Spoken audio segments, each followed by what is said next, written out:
Okay, welcome to the Tuesday, April 18th, I always have to look at the calendar, meeting of the Bristol Planning Commission. Our first item on the agenda, I'm going to move over so my back isn't to folks. Hey, Bill. Hi. Our first item is a presentation by Gabriel Andrews, who visited us once before, early last summer, with an interest in river corridor information, and has since then nearing completion of his graduate degree at UVM, and made a presentation on his thesis topic to the Conservation Commission in the winter, and then the Conservation Commission has recommended that we also see the presentation. So we'll start with that this evening. And Gabe, you have a partner. Do you want to, when the time comes, introduce her as well? Yeah, okay. Absolutely. Okay. And so why don't we just introduce ourselves? I'm Sue Kavanaugh. Chris Burley. Gary Clark. Bill Brown. Bill Sayer. We're expending one more member. And we have members from the Conservation Commission here. Pete. Yep, Pete Domenico, Domenico. Kristen Anderson. Dave Henderson. Are you? Carolyn Dash. And are you I'm a on member. the? Sure. Good. Oh, welcome. Okay. Okay. Great. Okay. Great. Well, yeah, thank you. So let's go. So I'll let Sasha introduce herself first. Okay. Hi everyone, I am Sasha Peeler and I work for the Agency of Natural Resources Rivers Program. I'm a floodplain manager and river scientist and sort of temporarily working in this part of the state. I normally work in the northeastern part of the state, so it's great to be here. Great. So as you mentioned, my name is Gabe Andrews and I'm a master's candidate in the Field Naturalist program. And it's a unique program amongst Master of Science programs in that it's applied based, so we have a sponsored project rather than a thesis. And so this program was supported by the Vermont River Conservancy. And really the goal of my master's project was a community engagement piece where I conducted oral history interviews, led school field trips to enhance a sense of place within this watershed. So that includes both Lincoln, Bristol, and then also New Haven. And so I'm going to talk a little bit about that project in the context of how we think about the river and river corridors. So this river corridor piece is sort of a side interest that that evolved from some of the things that I had done this summer. So if you could kill the lights, please. Thank you. So I'm going to use the term riparian buffers and river corridors a little bit interchangeably. Riparian buffers are just the vegetated zones along the river, and then river corridor is the zoning method that we use to give the river space to meander. And Sasha will talk a little bit about how we make those distinctions and how we might map for those. So one of the things that I want to talk about first are this idea of riparian zones or riparian corridors, this vegetated buffer along rivers. These are natural areas that are really important, whether they be floodplain forest or wetlands, for a lot of what we call ecosystem services or just benefits that we get from nature. So forests and wetlands provide food. Maybe it would be helpful for these people if they wanted to turn their chairs Yeah, around. you guys want to turn sideways so you can see the presentation? slides. We've actually seen it. How about you guys? I'm watching it on right Yeah, we can see it here. Thank you. All right. Well, push forward if you want to see. Okay. Are we blocking anybody? No. No. We're okay here. Thank you. All right. Yeah. So these habitats provide food and travel corridors for wildlife, and also water quality benefits. And from that, we get things like recreation, swimming, angling, fishing, and bird watching, among others. Additionally, when you have lots of vegetation around rivers, they slow the flow of water, they absorb water, and they also filter pollutants. And the first of which can reduce downstream flooding. And you can think of a tree with lots of roots and vegetation with root systems helps to stabilize the soil and reduce bank erosion. And so all of these things together, thinking about habitat and soil structure and things like that, enhance water quality, replenish groundwater, but importantly also protect human investments and interest. And so that's one of the things that I want to focus on today is this idea of protecting human lives and reducing losses to infrastructure through these buffers. And so as I mentioned, I conducted some oral history interviews with residents of the watershed. Some of these folks have lived here for 80 years, some for 4 years, but these are some of the quotes from these interviews that capture these cultural values that are really common within the New Haven River watershed. And you'll see a common theme of community and connection. So the first one reads, "The obvious thing that town like Bristol thrive on is having the river. It was a necessity commerce-wise and culturally. Now it's about recreation." And so we're all familiar with the watering holes and the fishing holes within the New Haven River. Here's another one.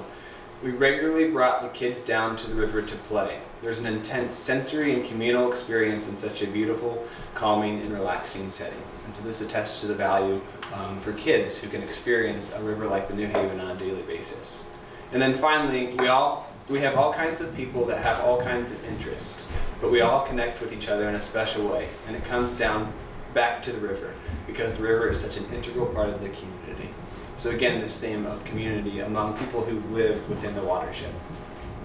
So this summer I visited Bartlett Falls a couple of times and did these informal interviews with people who were there swimming. And so the data that follows is just from respondents that were not from Addison County. So we had our watershed picture with the quotes before, but this is from folks who are coming outside the watershed, from as far away as Montreal and Virginia to as close as Burlington. And so of the people surveyed, which was 156 in the course of just a pair of afternoons, about 2/3 of them said that they came to Bristol to swim. And of that same population, of that same sample, about 80% spend money during their trip to Bristol to swim. And many of them come back multiple times per year, so about 500 summer trips for just this sample of people. Again, just a couple of afternoons on the river that I sampled. And every single person that I asked, "Do you think the water is clean?" responded yes. Frequently the answers were, "We think it's cleaner than Lake Champlain," or of course cleaner than Otter Creek. And so this attests to the New Haven River as a draw for people to come to swim, but also, as you can see, 81% spend money while they're in the town. So that gets at another value of having a clean river, which we can get from having healthy riparian zones.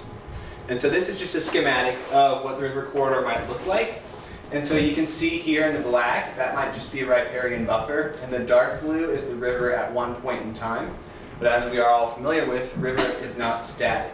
And so the river corridor is this zone here that takes into account the meander belt of a river through time. And so when you take that into account, as the river moves, infrastructure that's within the river corridor might be more vulnerable to that movement.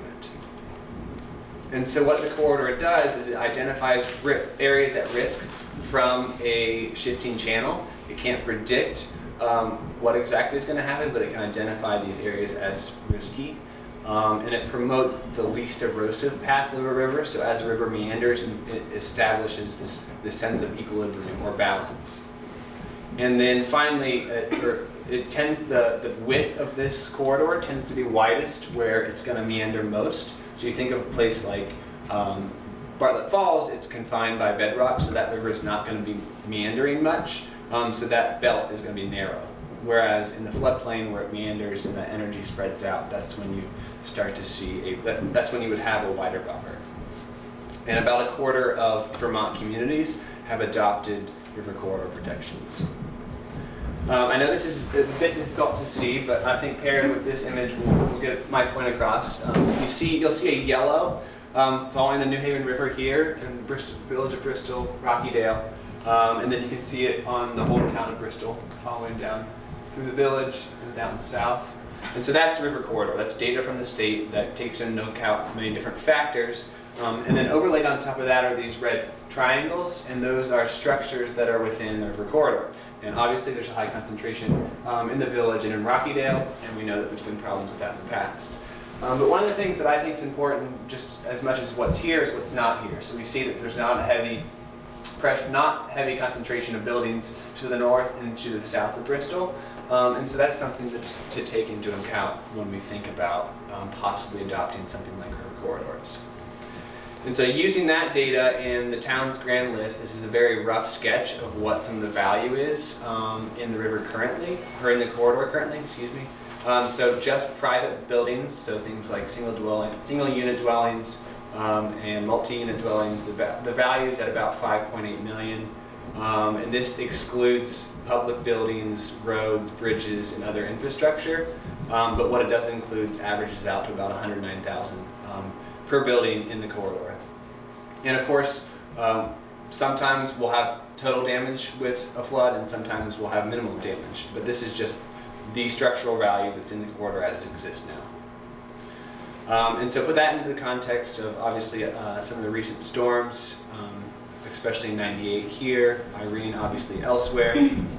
These frequency of storms are going to increase. There's been every 14 years there's a statewide disaster in Vermont since 1927, and then regionally there's been 25 from 1973 to 2001.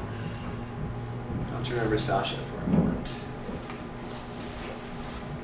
Okay, so one of the things that we've found over time in Vermont is when we experience those disastrous flood events, folks want to protect themselves from it happening again, naturally. So what we see is that there's actually sort of a cycle that occurs where we build in the river corridor, we have a disaster, there's erosion. This is actually a point. And what happens is at that site where the damage occurred, the traditional approach has been to fill or berm the river to prevent it from accessing that area, to dredge the river, to armor it, a variety of practices. And what that does is it actually keeps the river in a straightened condition at that location, meaning it has less room to go through its meandering process. And so a straighter river is naturally a steeper river because it's going downhill, it's taking a straighter path downhill. And so what happens is the next time there's a flood, there's more risk to not necessarily that the property that was originally damaged, although it could, but also to folks who are downstream of that steeper, straighter river. And so then we also see, we add maybe new homes, businesses, etc. in that river corridor area, and the risk escalates. And not only is it an escalation of risk, but it's an escalation of cost, because if we keep taking this approach of trying to control the river, we have to pay for that, and that isn't even a very good guarantee of success. And we increase the risk for others who are in the river corridor. So the state's sort of been backing up and saying, well, hey, what do we know about the science of rivers, how rivers move and change over time? And there's research all over the world that shows that rivers need room to adjust to the inputs to the watershed. And these are just some images that show how the river channels have changed location over time, looking at aerial photos, sort of dropping those paths on top of each other. So this idea of giving rivers room shows that when the river has more room, it can kind of work through its kinks. It can process what has happened before, become more naturally stable, establish a stable meander pattern, stable channel dimensions and slope. Whereas when we take away room from the river, as we have traditionally, where we have communities along the river, and for good reason, roads, etc., we actually reduce the room for the river to adjust, and the river is locked into that steeper, straighter condition. And that we recognize that there are already developments in those areas, and that we have that, but it's sort of looking at the relationships upstream and downstream.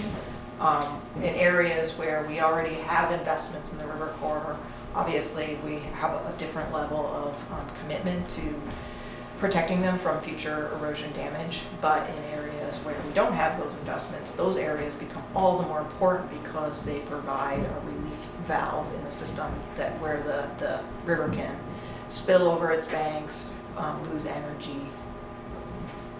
So this idea of river corridor protection is something that has been catching on in many ways in the state in the last decade or so. But recently, Act 16, you may be familiar, asked that towns incorporate a flood resilience element into the town plan. And I know Bristol has done some of that work. And in doing that, look at both the FEMA floodplain information, but also to look at the river corridor areas that the state has mapped. And the idea is that, you know, by protecting river corridors, and it's a choice, the town can choose to adopt river corridors, that you would be preserving the space that's still available and taking the pressure off of public infrastructure, bridges, roads, culverts, as well as the folks who already live in those areas by not making it worse. So, what would a zoning change mean? So if you adopted river corridors, the town becomes eligible for increased funding after a disaster for public assistance, and that's called the Emergency Relief and Assistance Fund. And I brought a handout with some more information about it that folks can pass around.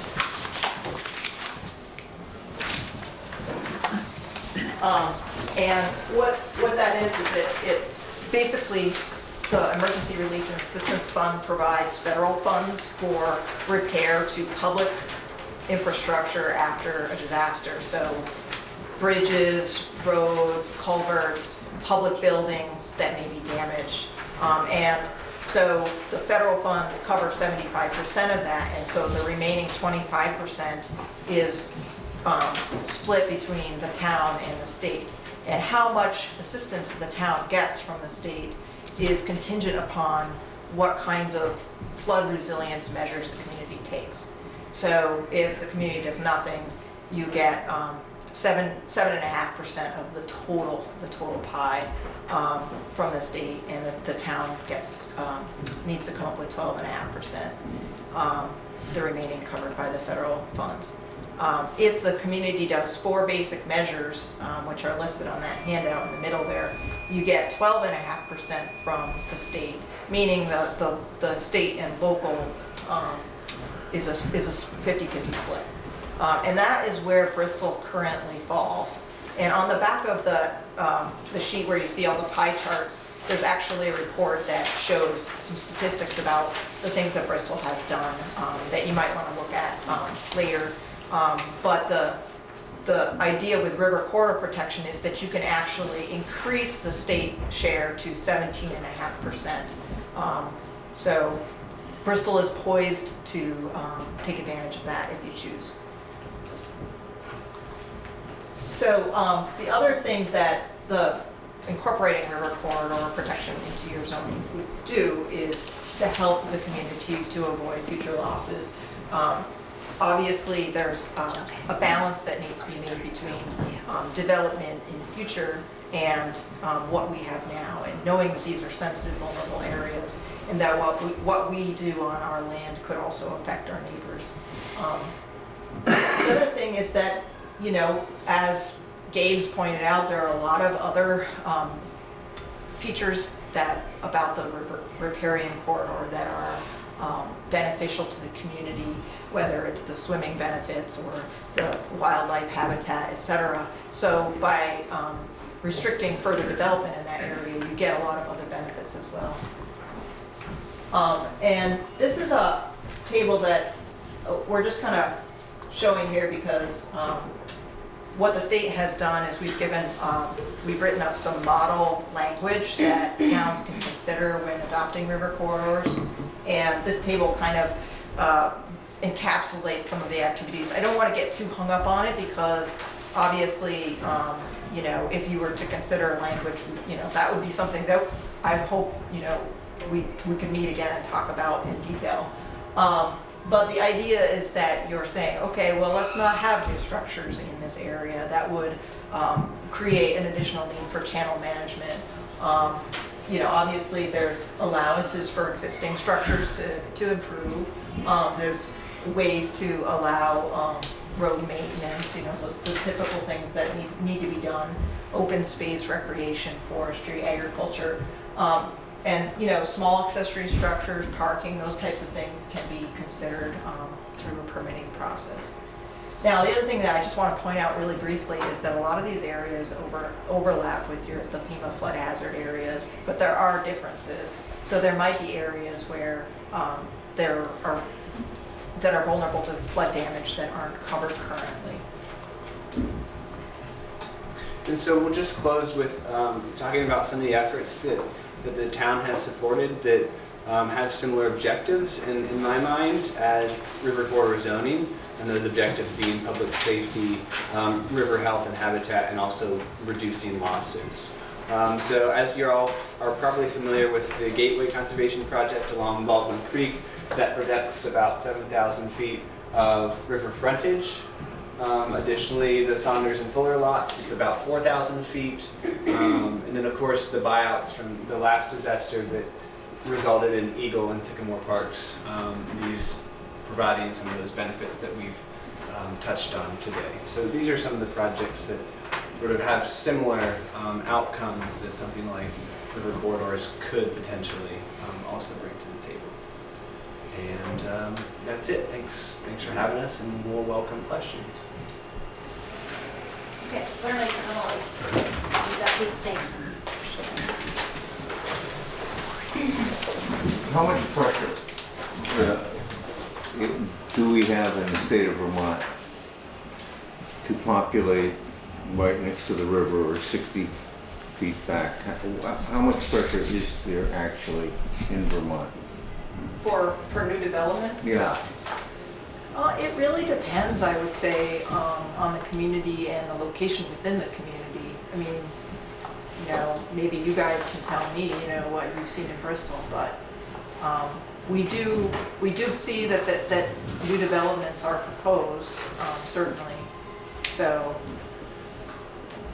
Within the state? Yeah. You mean? Yeah. So it would probably depend on the nature of the land and, Oh, absolutely. you know, right. Are there hot spots in Vermont where these river corridors are under a lot of pressure? Yeah. Yeah. Which ones? Bethel is a good example. Bethel, Under right. development, even post They got post creamed, Irene. right? They got creamed, and then there was development post Irene in Bethel. Yeah, I was trying to think of a more local example. Like I say, I work in the Northeast more, and the town of Linden, for example, Lindenville has lots of development in their village area along the floodplain there. But they've recently adopted river corridors because if you look at the tributary streams coming in, there's less pressure. And so they're recognizing, okay, those areas are just really important to the protection of our downtown areas. So it's kind of like looking at the town as a whole and saying, okay, in certain areas we see a tradition of building more, and we have certain areas where, you know, there's less of a tradition. So making sure that those areas are protected makes a difference for folks who are already there.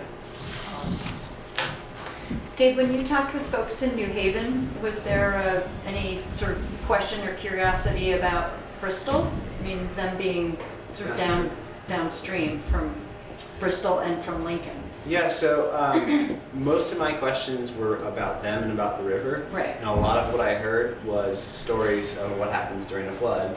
You find out downstream. An interesting case was I interviewed a guy in Lincoln who lost a fuel tank during the '98 flood. And then happenstance I interviewed someone in the floodplain of New Haven who had a fuel tank wash up on their field. Whether it was the same, I don't know. But it just speaks to a lot of the comments were that you don't think about the river until something big happens. And you don't think about upstream until something washes up in your field. So yeah, that was more of the nature of thinking about up and downstream. Because folks understood why you were asking the questions. You were Absolutely. studying with an interest in sort of promoting the idea of river corridors. Right. Right, from a protection point of view. So folks understood that that's why you were asking, or not necessarily. I mean, I was most interested. The river corridor piece came afterwards. I mean, I'm sure certainly it's in the back of my head, but I was interested in more how people value the river or how they experience the river, and I got a whole mix of responses to that. But again, the theme certainly was around community and experiences of childhood. A common response was also that we dumped sewage straight into the river during a lot of the interviewees' childhood, and that's just how things were done. Just it was interesting to see how things have changed in those experiences. Do you have a number of what the 98 flood cost of Mount Bristol? I don't have it with me. I know it's in the town records. Is it over $1 million? I can't remember, to be honest with you, so I think. So one of the things, just looking at, Bristol has a little bit, New Haven has quite a bit, which is ag land right along the corridor. And it seems like it's a catch-22 for us. We talk about not wanting to see the ag lands right along the river because of runoff and pollution into the river, but yet at the same time we're also concerned about putting houses. And at some point, what do we do? And it's a serious question. And from a zoning standpoint, do we just say, nothing really fits here? And if that's the answer, I think that's what you would have to say.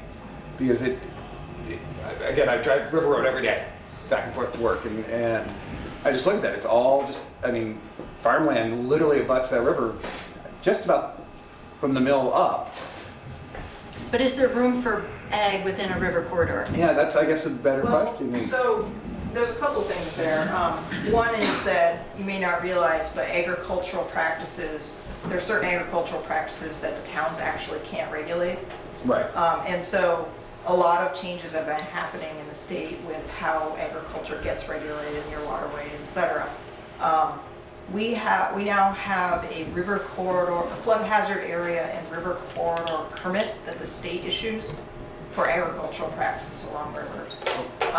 And then, of course, there are now changes in buffers that are required, et cetera, that try to address some of the water quality issues, as well as like where do you keep manure and that sort of thing.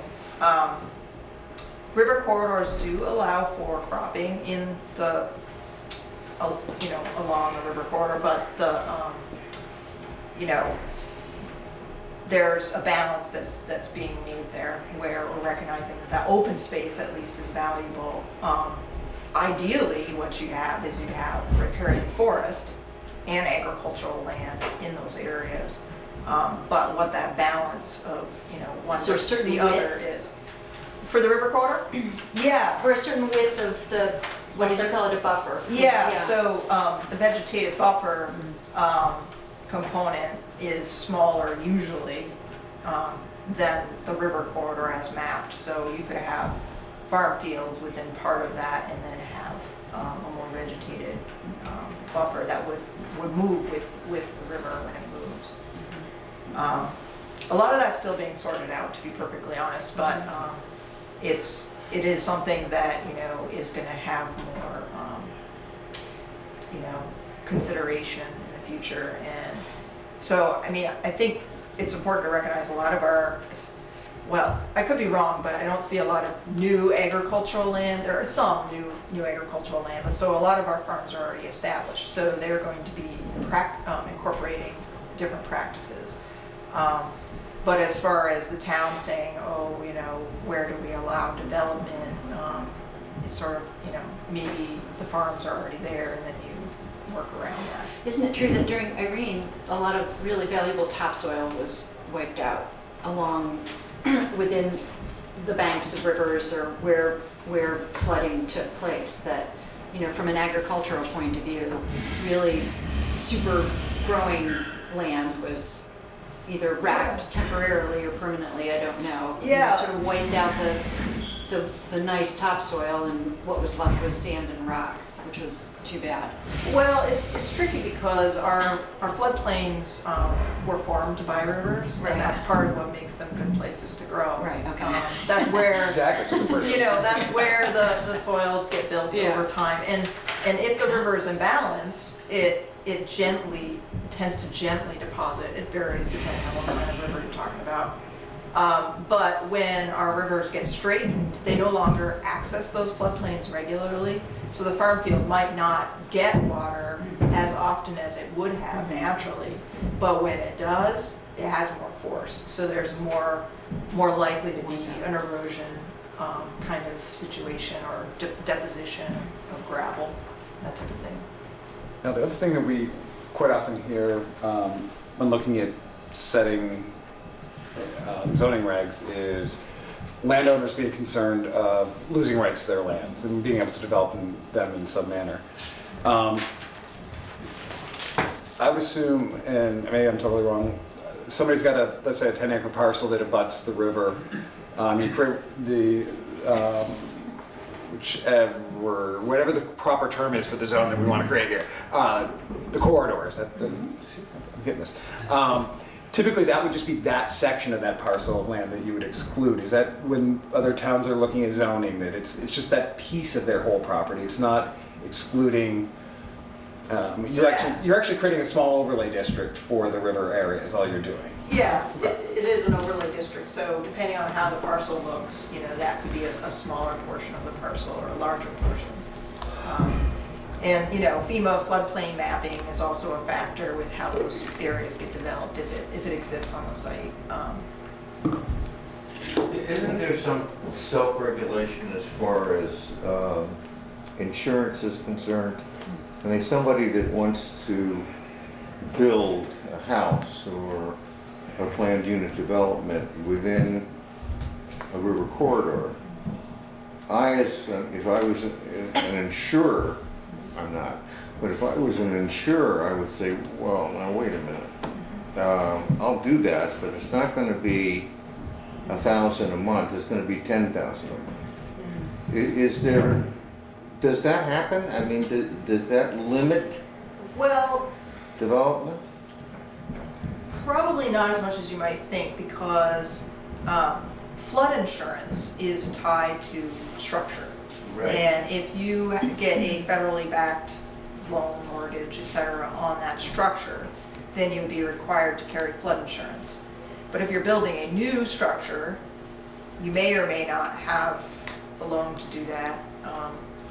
And it may or may not be in a river corridor. The river corridor is something that the state has come up with, and it's not tied to flood insurance. It's only tied to the FEMA flood hazard areas. So this is pretty confusing for anybody that wants to tackle something like this, including the planning commission. Well, I mean, we're here, we're talking about it, and No, but I mean, the laws right now are not crystal clear. Is that true? I'm not sure what you mean. Let's for example say that the state of Vermont or the federal government, I don't know who does this. This is a river corridor. We'll go down to the New Haven River. Okay, it's 100 feet on each side. Okay. Now, if somebody wants to build inside that corridor, is there a problem for that person other than? Well, right now, if someone were to propose something in the river corridor in Bristol, it wouldn't matter. The river corridor doesn't mean anything unless they're going through Act 250, or like I say, it's an agricultural practice that needs a permit. Because it's up to the town at this point to regulate that area. But we don't currently have river corridor regulations, which is what We do not. We do not, which is what the state is interested in promoting. They're making that regulation available for towns to consider. So no, we do not. But you do have, you have the basics to participate in the National Flood Insurance Program, which means that you do currently regulate the flood hazard areas that FEMA has mapped. Right. But they aren't the same. In a lot of cases they overlap, but there are differences, and I think as you proceed with this question, it would be worth looking at those maps carefully and saying, okay, are there areas that are in river corridor that aren't being protected right now? So Bill, it was we postponed our conversation specifically about river corridor when the floodplain section of the zoning regs came up, in order to give ourselves more time, because we didn't have enough time to give it a full review earlier in the summer. Look at it. Okay. So we do have certain FEMA floodplain basic level. level. It's in our regs. Eric, just as recently as 2 weeks ago, participated in a training related to, you know, how to be aware and what to know from a town zoning administrator and just a town administrator point of view. Just like 2 Thursdays ago, not even 2 weeks ago. Yep. Yeah, so, you know, you already have some measure of protection, but it's not currently at what the state recommends. And so if you were interested, you know, we could come and sit down and talk about, well, what is the state recommending? You know, how would that work in Bristol? What are the concerns? Look at the maps, you know, take some time on it. But, you know, I think it's great to kind of... How do you deal with the firm maps? Say the person needs to have flood insurance and the firm map's not very accurate. So how does the state deal with that issue? Well, so currently the towns would have in their zoning regulations around the flood insurance rate maps, the FEMA maps. And so if someone wanted to build in that area, they would need to get a zoning permit, and it would need to meet the standards for that area, which build upon federal standards. But there's a lot of room for unintended consequences, and so that's why, you know, as a state, we say, well, there are some other things to consider here that we recommend. So, it's interesting because it becomes a local question. You know, how do we want to protect ourselves from flood damage, and how do we want to protect our river systems so that everyone can enjoy them for generations? Seems to me that when we're asking the question, what might the losses be? If we start out with the bridges and roads, which were some of the most expensive objects subject to damage, that won't change any whether we pass this regulation or not. Not much. We're not going to change too many bridges or relocate too many roads. And if we do, we'll probably create as much sediment as we say. So we're really looking at the private structures. And that brings us back to the question that Chris raised, which is balancing the rights of the private people who own those properties against the values and benefits of allowing the river to meander. And that's not such an easy balance to find. It's important to protect the river, subject to the definition of what that means, but it's also important to protect the economy. So the floodplain regulations over the decades have tried to find compromises with the way structures are designed, as I'm sure you know, to minimize impairment of floodwaters, yet still allow a person to keep and expand their home, or certainly in the case of a business, to grow the business. It's not enough just to say that, well, you can keep what you've got. We've examined many times the dilemma for grandfathering, which in many aspects of zoning doesn't help the person who's trying to grow a business. And the same would be true here. Well, one thing I would add to that is Sure. that the river corridor protections, as we've envisioned them, do allow for expansion. And so if you have an existing business or an existing home, you can do a project there. Obviously, you know, you're in a hazardous area, so additional investment becomes a choice. But there is an allowance for that. It's more just saying, you know, let's not add new primary residences or new business, commercial buildings. There's ways that you can allow for minimal investment as accessory structures, as long as they're not getting closer to the river.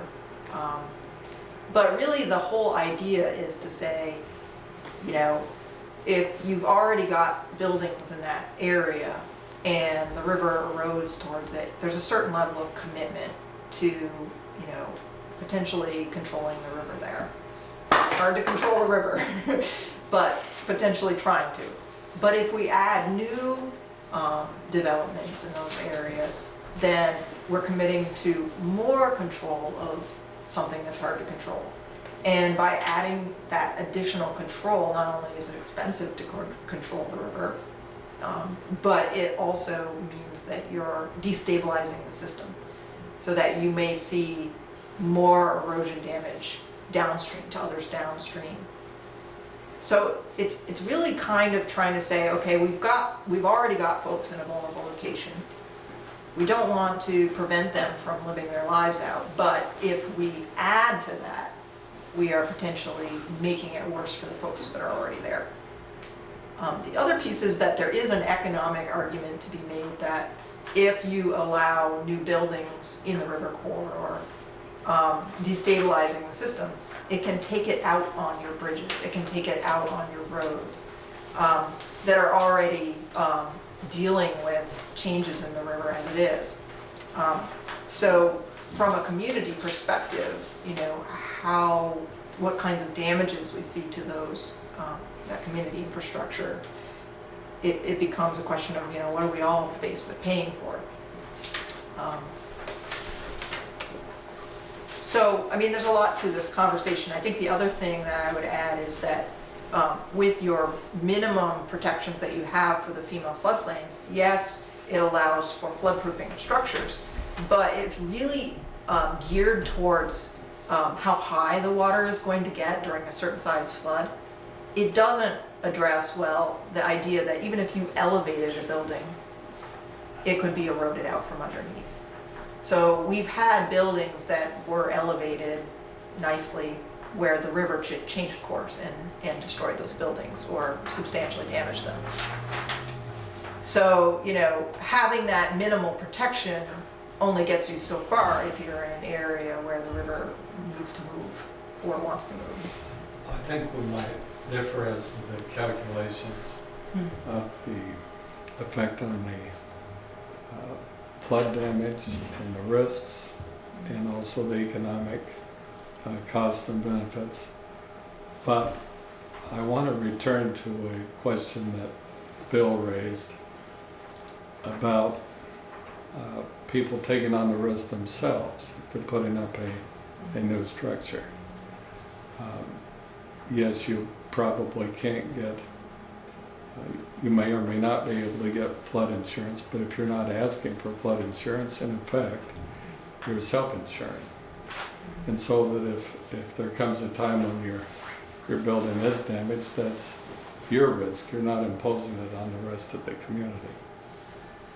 And then I'd ask you also to think about calculating the effect on downstream damage that comes from putting a breakaway structure, for example, in a wide floodplain, or even a structure that wasn't breakaway, that was a solid building.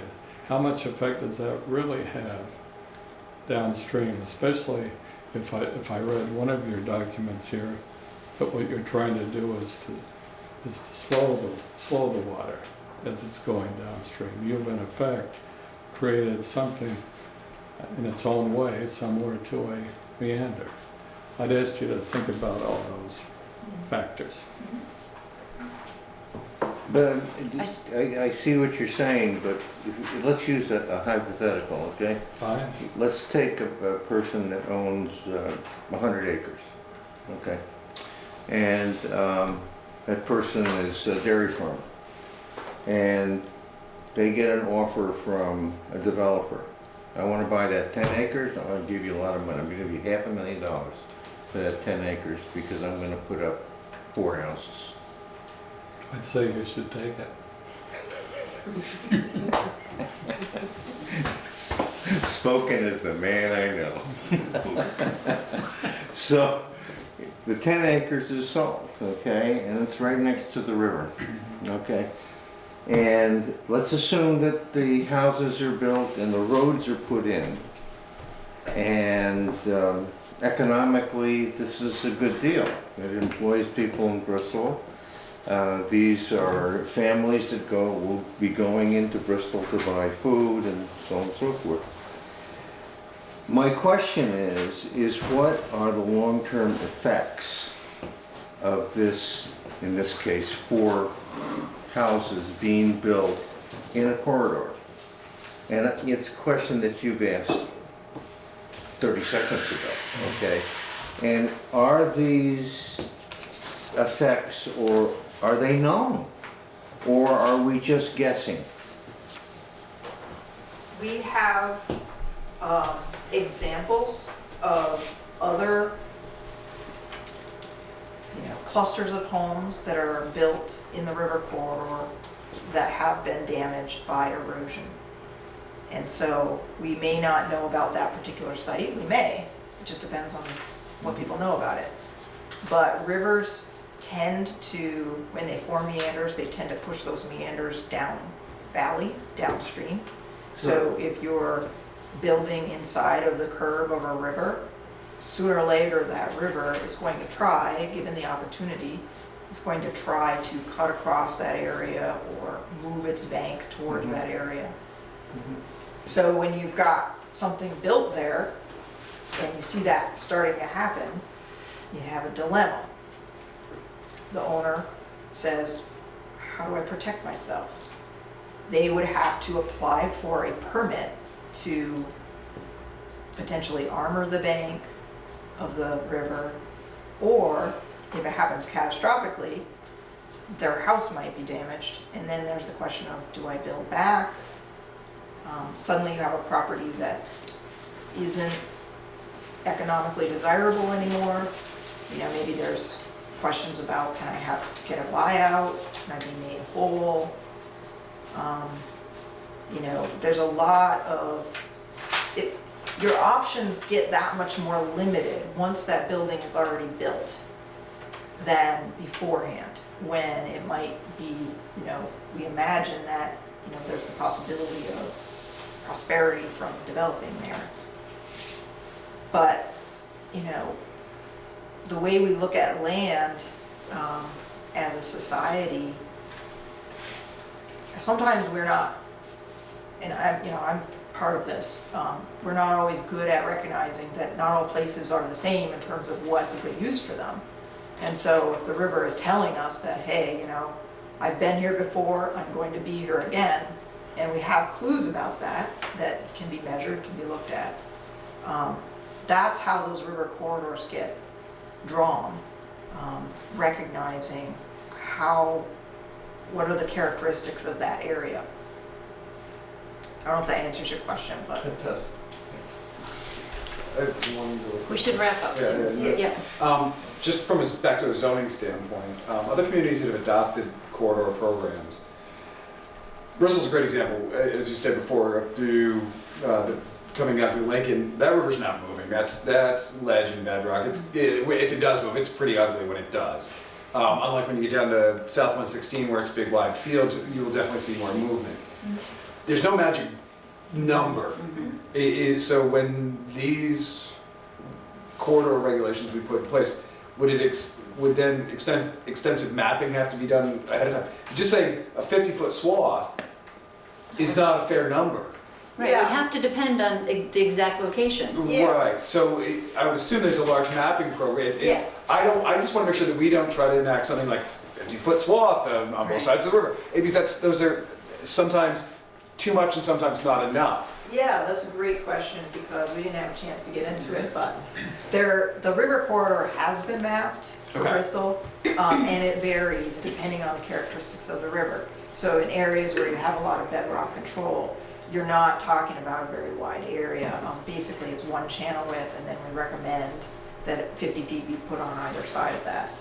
But in other areas where the river does have a more natural meandering tendency, then it becomes much wider.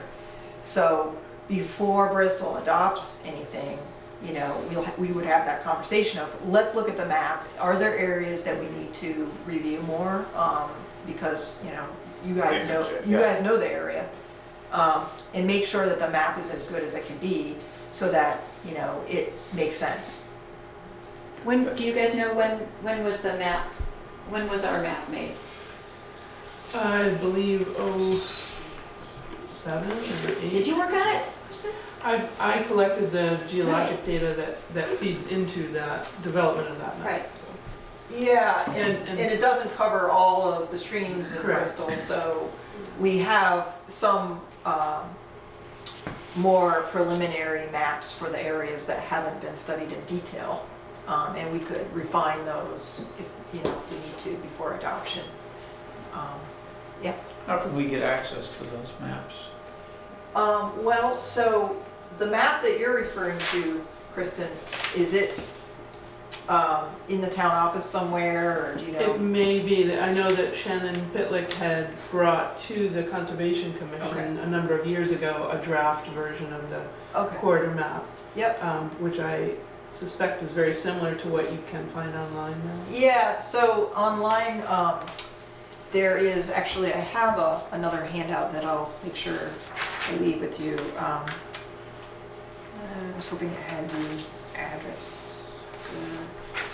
The A&R Atlas or Flood Ready website, which the address is on here, you can look at the map, and it has aerial photos and everything. You can zoom in and out. The important thing to recognize is that the older version, and the one that's on the atlas was created in 2015. The older version is slightly narrower in that it doesn't add an additional 50 feet on either side of the meander belt, as Gabe was describing in the diagram earlier. So it is slightly different, but it should give you a good idea of what it looks like, and then, you know. And this is an example. This is from the flood ready Yeah. atlas. Yep. So that This yellow. is from where, Gabe?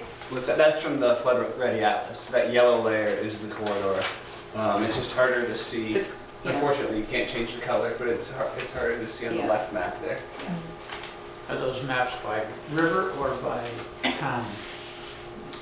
They are both. It covers all of the states, so you can go to your town and look around, but it covers all of the streams that drain 2 square miles or more. And then the smaller streams, we haven't mapped, but we've said we recommend a 50-foot setback, and that would be plenty to cover the meander area on those streams.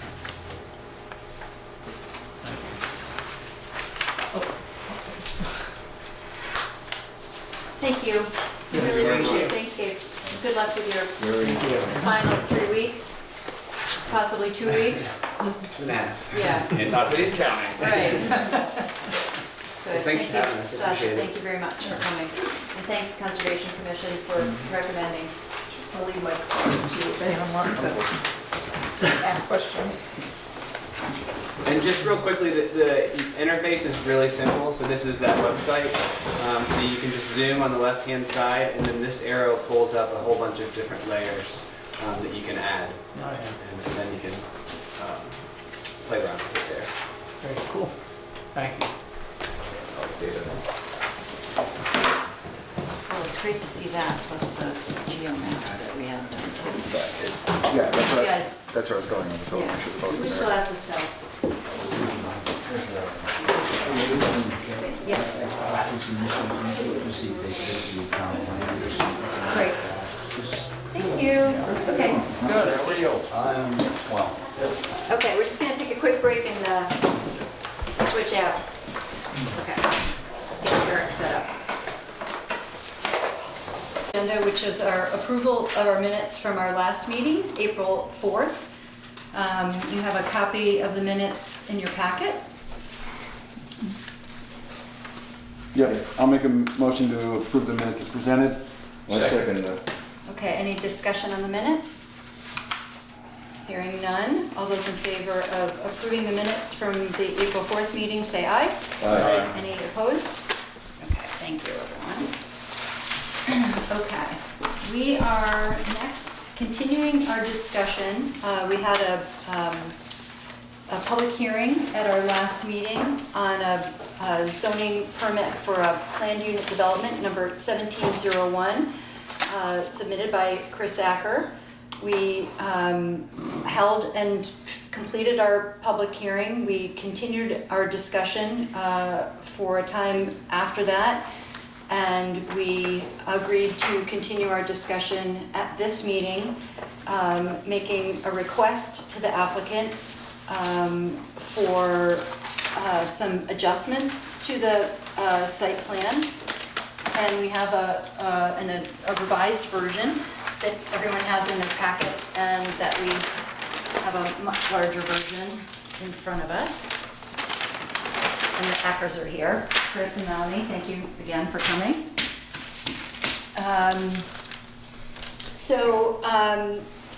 What I'd like to do first is to acknowledge the conversation that we had at the last meeting related to the Planning Commission's oversight and ability to adjudicate on planned unit development, and the question about site plan review included in a planned unit development. We had a back and forth, we had a conversation. We are indeed using a new document. We are using a new set of regulations.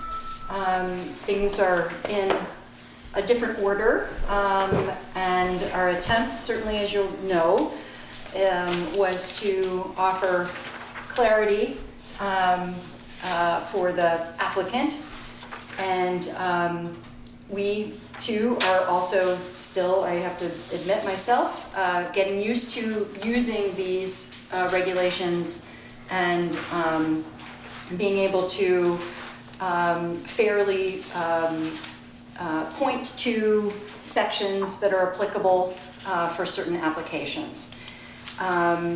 So before we continue our conversation specifically about the Ackers' revision of their site plan, I wanted to take a moment to point out certainly what I was referring to when I advocated for the fact that I believe the Planning Commission does have purview over site plan review related to planned unit developments. And I want to point out, beginning with Article 3, which is our administration and enforcement, our section 590, which appears well before our planned unit development section, but does include planned unit development related to site plan review. Section 390? Section 390. You said so starting- 590, that's 390. Sorry, That's 390. okay, I was like, Starting on page 47. So I Yes. just want to make clear where I'm coming from and what I hoped to make clear at the last meeting, but probably wasn't as clear as I could have been. So my understanding of in the order of our new document is that in Article 3, certainly in section 390, and beginning with general conditions and making reference to site plan criteria in section 394, we make reference to section 356 that's perhaps a bit confusing, and maybe we should think about this when we make our revisions to our zoning regs in the future. But It does specifically mention planned unit developments and relation to our site plan review standards, which are listed separately. We do additionally have section 609, which we focused on in the last meeting, which lays out specifics, additional specifics related to planned unit developments.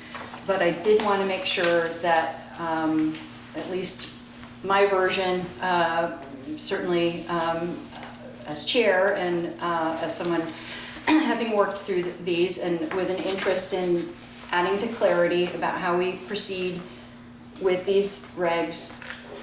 This is an unusual case to try to apply these to for the first time, but I do believe it is within the Planning Commission's purview to apply the specific criteria for review which appear in section 356. And I want to make sure that we do consider those elements as we're discussing this application.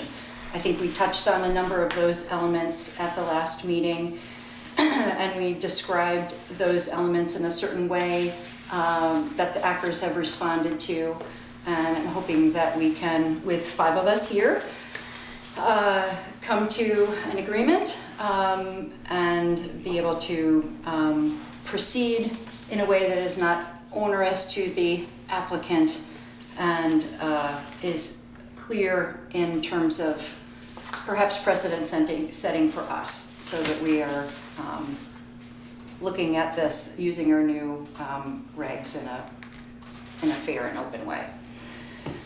So, given that preamble, I want to point out, I'm sure everyone had a chance to look at the packet, to note the Acker's addition of the trees along the West Street perimeter of the development. You'll recall, Bill, you may have noted in our minutes our interest in visual improvement along West Street to sort of more fully articulate or describe a development within the frame of the land. As I said, and we said this last time too, this is a bit unusual for that the structures are already in place. But given that they're there and they're in a location that we had seen indication of before when we first talked with Chris early last summer, before he approached the zoning board for a conditional permit.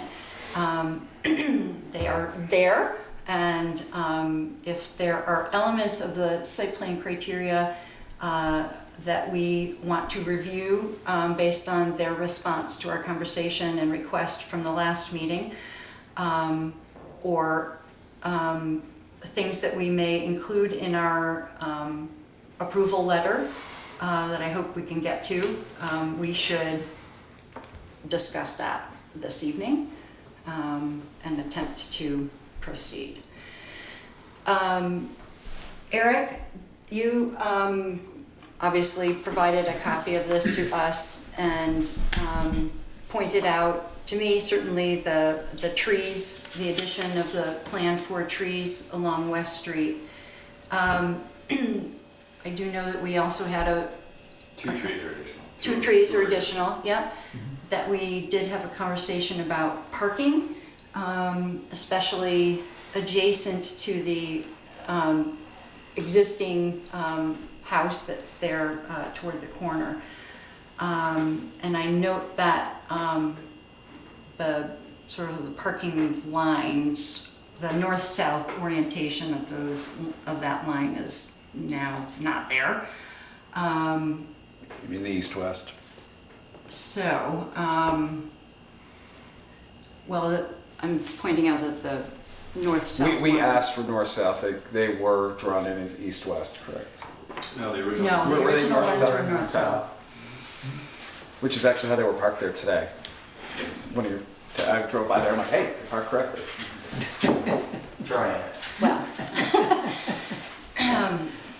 So we can certainly ask the Ackers, but Eric, do you have a sense of that change, or is there anything that you would like to note about that? I mean, I think we were interested in supporting Eric as zoning administrator, having concern about the sort of in and out of traffic there, especially related to the business property across the way, Martin's, and with essentially no curb cut there at all on that side of the street, and a sort of a quite large curb cut related to the parking area for the new Acker development, and concerns that Eric has expressed about cars either backing in and out, and his preference for a more clean or narrower entrance and exit that would essentially force cars to pull in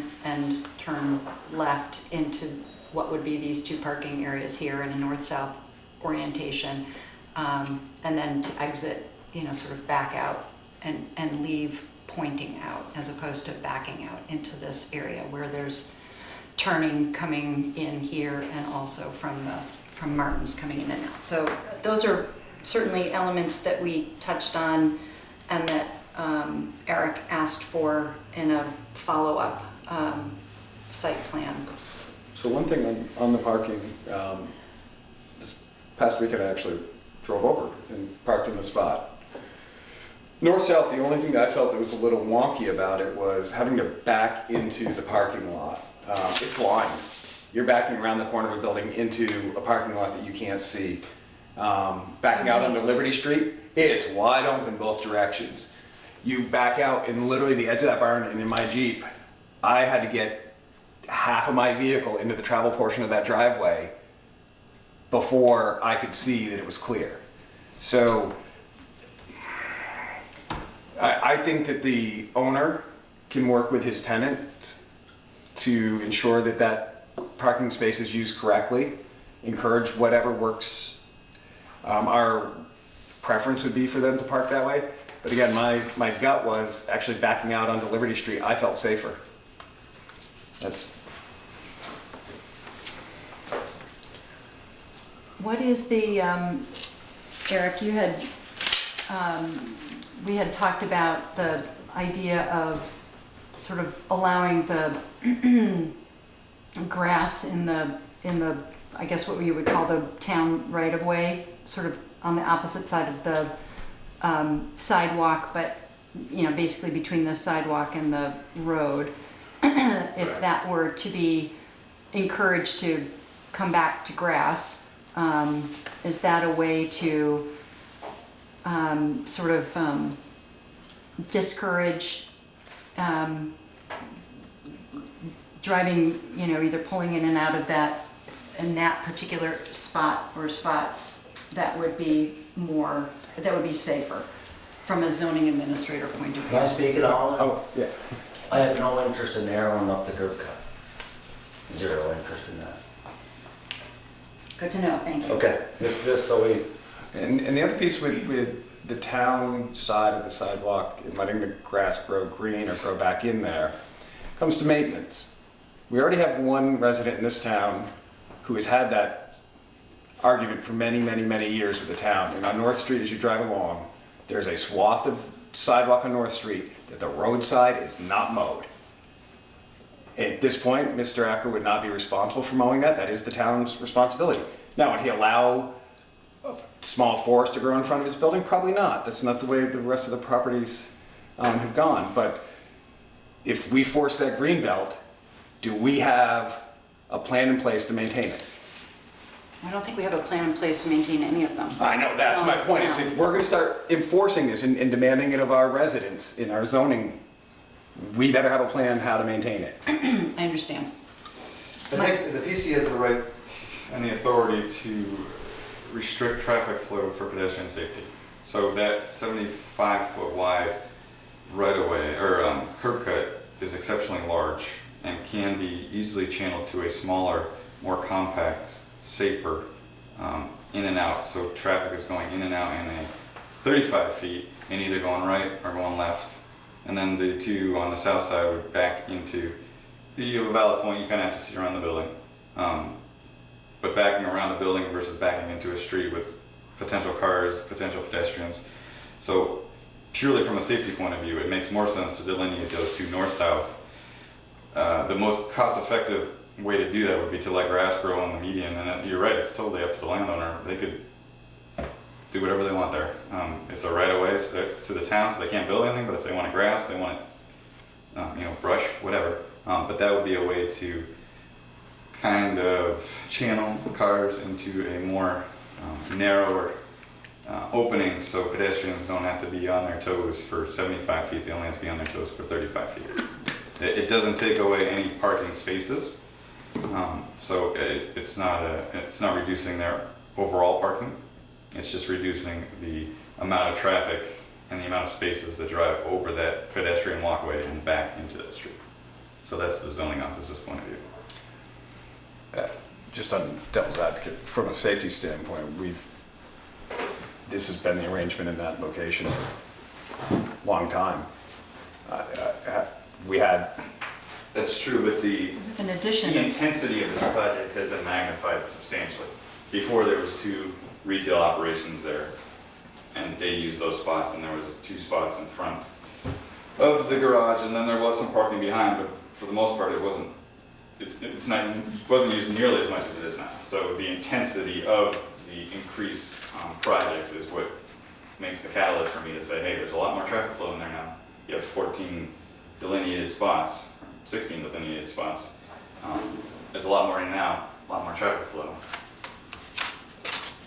Which is why PUDs go to site plan review, because the intensity of the project is greater than a single family house, which we have thousands of those that back into the street. But again, it goes back to site plan, and we'll take this up after, because I don't feel like we need to burn up the Acres' time on this. We'll deal with their site first. Any other thoughts or suggestions or I would like ideas? to ask Chris what your intent is for those two parking areas. So a larger vehicle that pulls in actually I feel is much safer to pull in off from the street, just like it has long before I bought it. A larger vehicle coming in like this, there's not really enough room to back into the parking lot, so you end up backing out and around and back into the street. To me, that seems more of a hazard. Smaller vehicles, if they choose, they could park north and south. The intensity of the vehicles parking in that spot are going to be the exact same as they've always been, because there's always been retail business in there. The other spots going the other direction is where the intensity is increased, and those are all parking the way it shows on the map. But those few spots there would be nice to be able to park either way. So a larger vehicle could pull in straight.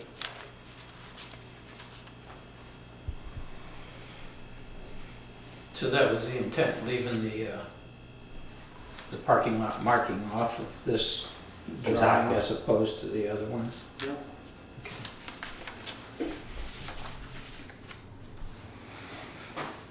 Any other questions or input?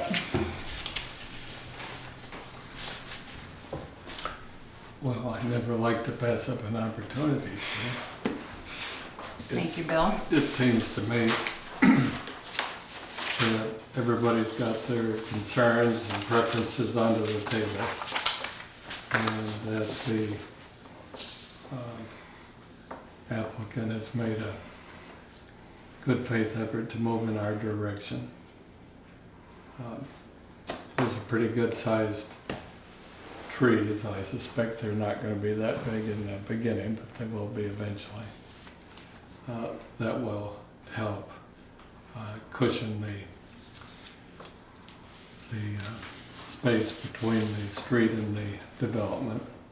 I understand both sides of the argument about the parking, and good arguments on both sides, but in my view, the retail parking will stay the same, pretty much, the way I look at it. And the applicant has made an effort to insulate the impact for the people parking, people who will be tenants in the two homes. So I think recognizing everybody's trying to reach a good faith compromise, I can support that. Support the, The proposed, the modified proposal.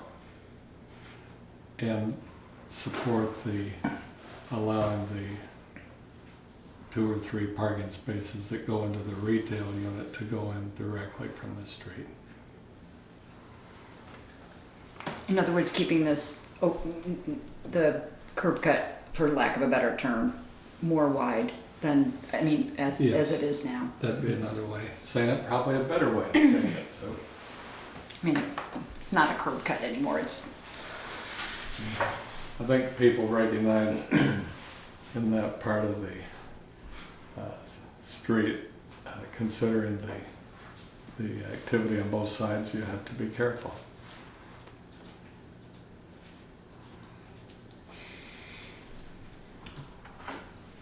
how about any other input or questions? No, I'm fully in agreement with Bill. I feel like the change to the area and the parking is something that is probably not really going to change a whole lot in terms of traffic flow in and out of the building. The cars that are parked relative to the housing are going to proceed straight out to the road anyway. The people coming to the business are going to be the same people that have been parking in front by driving across the curb and straight in, east and west. So, and the traffic flow going by that curb cut is hopefully in a down speed approach, because they're approaching the intersection, so they won't be going very fast through there, and if somebody is just paying attention there, I mean, that's always been a busy intersection there, and I think people are pretty aware of that. I don't care, do we have a high traffic problem there, Eric? In terms of accidents? No.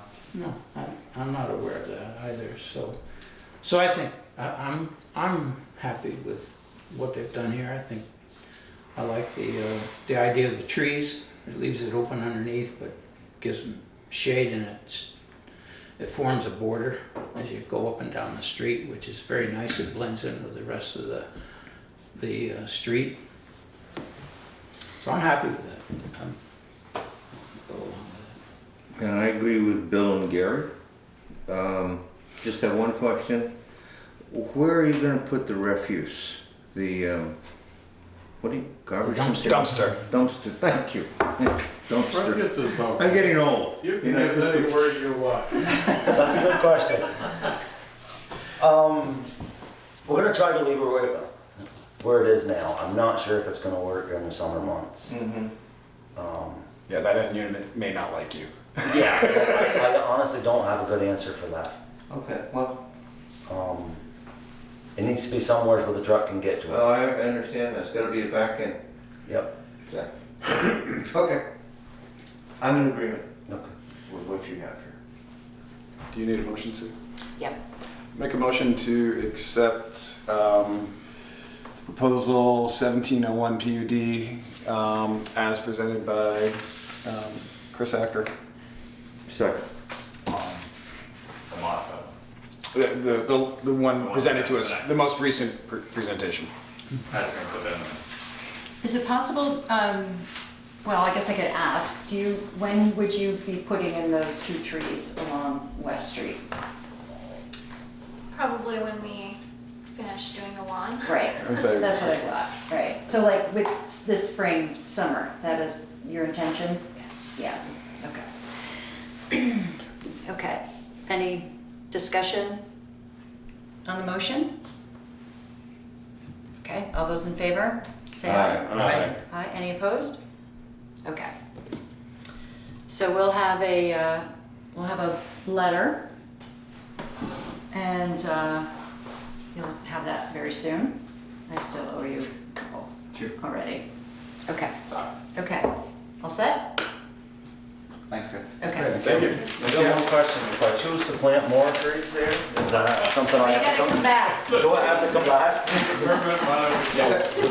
Technically, you just have to converse with Eric.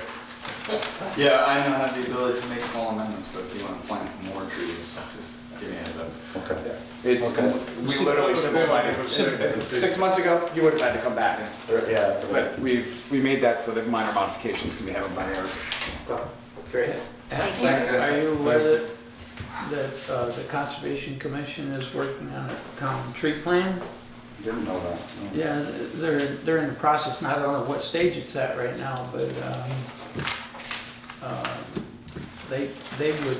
Are they encouraging native or sugar maples, right? Well, Or not they're necessarily? concerned about maples Ah. because the majority of the town, they've already done a village survey, and don't hold me to the number, but I think it's around 68% of the trees in the village are maple.